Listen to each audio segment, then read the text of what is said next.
Now, there were two words missing from the speeches of those opposing this motion of no confidence in this Prime Minister. What were those two words?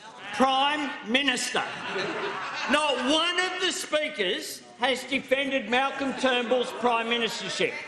These speeches today are typical of what has characterised this government, or should I say this opposition in exile, because what they have done is turned the coalition into the no-alition.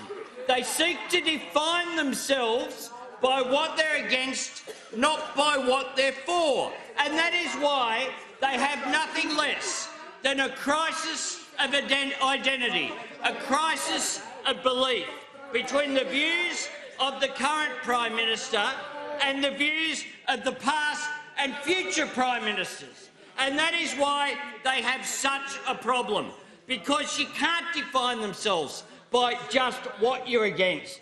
We know when they stand up and talk about the reason why they should stay on the Treasury benches, they speak about a tax on trade unions, a tax on public education, a tax on public health, a tax on the public broadcaster. They speak about a tax against the Leader of the Opposition and all of our team. They don't present an actual vision for how they will take the country forward. And it's there in their policies. And we should have seen it, because when the current Prime Minister took over as Communications Minister, he actually does get the interweb thingy. He gets it. He invented it. Unlike, as his predecessor said, he invented it. But what's he done?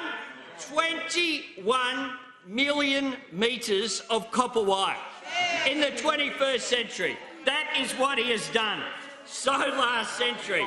When it comes to climate change, he gets that too. But he puts forward the emissions intensity scheme but can't follow it through. Then he gets the chief scientist to come up with a policy. So the chief scientist comes up with one, the clean energy target. We say, oh, well, we'll have a look at that. That looks okay. Then it disappears. And then we have various versions of the NEG, the National Energy Guarantee. And he walks away from that as well. He says he supports infrastructure and public transport. He loves taking selfies on trains and trams. We don't want selfies. People want trains and trams funded with dollars. The Melbourne Metro, the Cross River Rail. No, that's not good enough. He'll go to Melbourne, he'll go to Brisbane, he'll go to openings of Redcliffe Rail. He just won't fund rail lines in inner Brisbane. The fact is that this motion should be carried, because we know that there is a majority who support this motion. 69 on this side, 35 on that side. That's before we get to the Nats. That's before we get to Barnaby's mob. They're not part of that. So you're up to 104. You're in triple figures. Member for Grayler will refer to people by their correct titles. Before you get to the crossbenchers or before you get to the National Party. The fact is, under this Leader of the Opposition, we have been working to have a plan for government. We have put forward economic policy. We've put forward really difficult tax changes under this shadow treasurer. We've put forward policies to give fairness in the workplace. We've put forward environmental policies.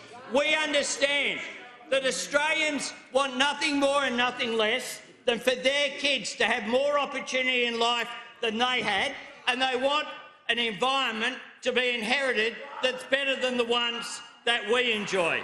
But instead of that true aspiration, which isn't for another yacht, the aspiration of Australians is for their family, for their community and for their country. Instead, what we've got is the selfish attitude of those opposite. And then the Treasurer at the moment had the gumption to speak about the big stick. Now, myself and the next speaker get to talk every Friday morning early, and last week I said the problem was they're using the big stick on themselves. Well, I was wrong, Mr. Speaker, because now they're using it on each other, and we saw it this morning. question is that